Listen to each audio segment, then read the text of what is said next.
සහෝදරවරුනි අපි සූදානම් නැහැ ජනපති පන්තියට අපේ නිර්ධන පන්තියේ ප්‍රතිපත්ති පාවල දෙන්න. ශ්‍රී ලංකා දේශපාලන ඉතිහාසයේ නොමැකෙන සටහනක් ලැබූ මිලියන ගණනකගේ බලාපොරොත්තුව මෙන්ම තවත් බොහෝ දෙනෙකුගේ භීතිය බවට පත් වූ නායකයෙක් විය. මේ පැට්‍රිස් ලුමුම්බා විශ්වවිද්‍යාලයේ දක්ෂ ශිෂ්‍යයාගේ සිට ජනතා විමුක්ති පෙරමුණේ නිර්මාතෘවරයා දක්වා ගමන් කළ රෝහණ විජේවීරගේ ගතාවයි.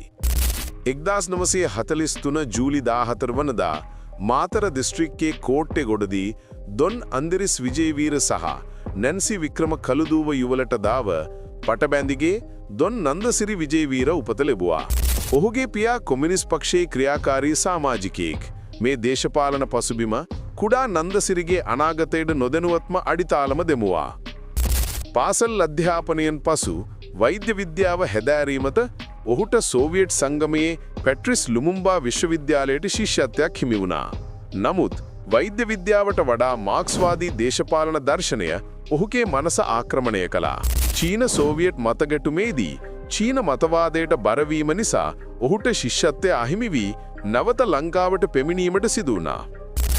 මේ පැමිණීම ශ්‍රී ලංකාවේ නව දේශපාලන පරිච්ඡේදයක ආරම්භය සනිටුහන් කළා.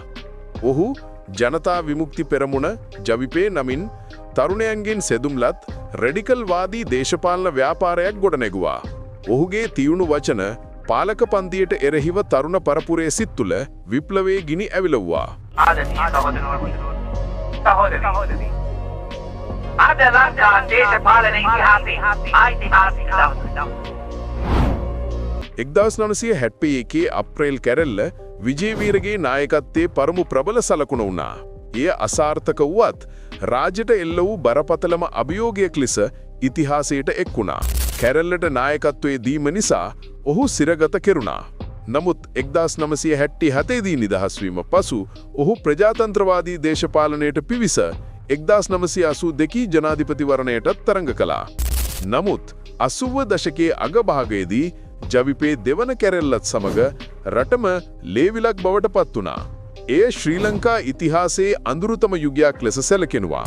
1989 නොවැම්බර් 12 වනදා උලපනේ පිහිටි ඔහුගේ නිවසේදී රජයේ හමුදා විසින් රෝහණ විජේවීර අත්අඩංගුවට ගනු ලැබුවා. ඔහුගේ මරණය අදටත් මතභේදාත්මකයි. රාජ්‍ය නිවේදනවලට අනුව තවත් ජවිපේ නායකයෙකුගේ ස්ථානයක් පෙන්වාට යනදී ඇති වූ වෙඩි හුවමාරුවකින් ඔහු මිය ගිය බව පැවසුණා.